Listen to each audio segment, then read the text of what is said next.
August 1 இந்த ஒரே தேதி தமிழக அரசியலிலும் தேசிய அரசியலிலும் ஒரு புதிய விவாதத்தை தொடங்கப் போகிறதா? மக்களவை எதிர்க்கட்சித் தலைவர் ராகுல் காந்தி தமிழகம் வருகிறார். மாமல்லபுரத்தில் நடைபெறும் காங்கிரஸ் மாவட்ட தலைவர்கள் பயிற்சி முகாமில் பங்கேற்கிறார். அதே நேரத்தில் முதல்வர் விஜயை சந்திக்கிறார். இதுவரை இது ஒரு அரசியல் சாதாரண நிகழ்வாகத்தான் தெரிகிறது. ஆனால் அரசியலை உன்னிப்பாக கவனிப்பவர்கள் கேட்கிற கேள்வி வேறு. இந்த சந்திப்பின் பின்னணியில் கூட்டணி அரசியல் இருக்கிறதா? கடந்த சில மாதங்களாக தேசிய அரசியலிலே ஒரு புதிய மாற்றம் தென்படுகிறது. மாநில கட்சிகளுடைய பங்கு தொடர்ந்து அதிகரித்து வருகிறது.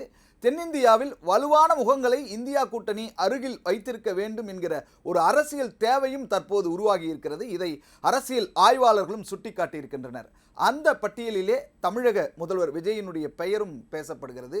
இதற்கு இடையில்தான் மாமல்லபுரத்தில் நடைபெறுகின்ற காங்கிரஸ் பயிற்சி முகாம் சாதாரண நிகழ்வு அல்ல.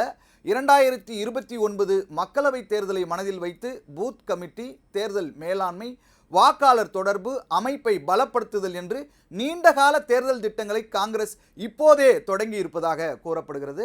அந்த முகாமினுடைய நிறைவு விழாவில் பங்கேற்கத்தான் ராகுல் காந்தி தமிழகம் வருகிறார் என்பது குறிப்பிடத்தக்கது. ஆனால் இந்த பயணத்தினுடைய மிகப்பெரிய ஒரு அரசியல் செய்தி விஜயுடன் நடைபெறுகின்ற சந்திப்பு.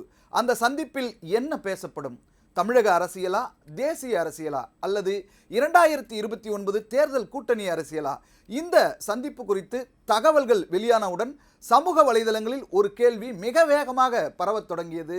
விஜய் இந்தியா கூட்டணியில் இணையப் போகிறாரா? அந்த கேள்விக்கான பதில் இதுவரை கிடைக்கவில்லை. இதுவரை காங்கிரஸ் தரப்பிலோ அல்லது விஜய் தரப்பிலோ இந்தியா கூட்டணி தரப்பிலோ இது குறித்து எந்தவித ஒரு அதிகாரப்பூர்வ அறிவிப்புமே வெளியாகவில்லை. அதே நேரத்தில் இன்னொரு தகவலும் அரசியல் வட்டாரங்களில் மிக தீவிரமாக பேசப்படுகிறது. இந்தியா கூட்டணியினுடைய ஒருங்கிணைப்பாளர் யார்? இந்தியா கூட்டணியினுடைய ஒருங்கிணைப்பாளர் பொறுப்பை விஜயிடம் வழங்குகின்ற ஆலோசனை நடக்கிறதா என்ற இந்த கேள்வியும் விவாதத்திலே இருக்கிறது. அரசியலில் சில நேரங்களில் முடிவுகளை விட சந்திப்புகளே அதிக செய்தியை சொல்லிவிடும். ஒரு சந்திப்பு எதிர்கால உறவுகளுக்கான கதவை திறக்கலாம்.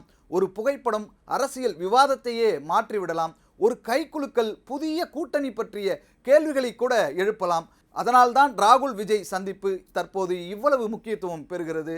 மற்றொரு பக்கம் அகில இந்திய காங்கிரஸ் பொதுச் செயலாளர் KC வேணுகோபால் கட்சிக்குள் ஒழுங்கு இருக்க வேண்டும், கோஷ்டி அரசியலை தவிர்க்க வேண்டும், 2029 மக்களவைத் தேர்தலுக்கான தயாரிப்பு என்று பல்வேறு விஷயங்களை மாவட்ட தலைவர்களுக்கு அறிவுரைகளாக வழங்கியிருக்கிறார். இதிலிருந்தே காங்கிரஸ் நீண்டகால தேர்தல் அரசியலை தொடங்கிவிட்டது என்பது தெளிவாகிறது. இப்போது அனைவரது பார்வையும் ஆகஸ்ட் 1 நோக்கித்தான் இருக்கிறது. ராகுல் விஜய் சந்திப்பு வெறும் மரியாதை நிமித்த சந்திப்பாக முடிவடையுமா, அல்லது தமிழக அரசியலின் அடுத்த கூட்டணி அத்தியாயத்திற்கான முதல் சிக்னலாக மாறுமா? இந்தியா கூட்டணியில் விஜய் இணைவாரா? ஒருங்கிணைப்பாளர் குறித்த செய்திகளுக்கு முற்றுப்புள்ளி வைக்கப்படுமா? இந்த கேள்விகளுக்கு எல்லாம் பதில் கிடைக்க இன்னும் சில நாட்கள் மட்டுமே இருக்கின்றன. ஆனால் ஒன்று மட்டும் உறுதி, ஆகஸ்ட் 1 நடைபெறுகின்ற நிகழ்வுகளை தமிழகம் மட்டுமல்ல, டெல்லியும் உன்னிப்பாக கவனித்துக் கொண்டிருக்கிறது.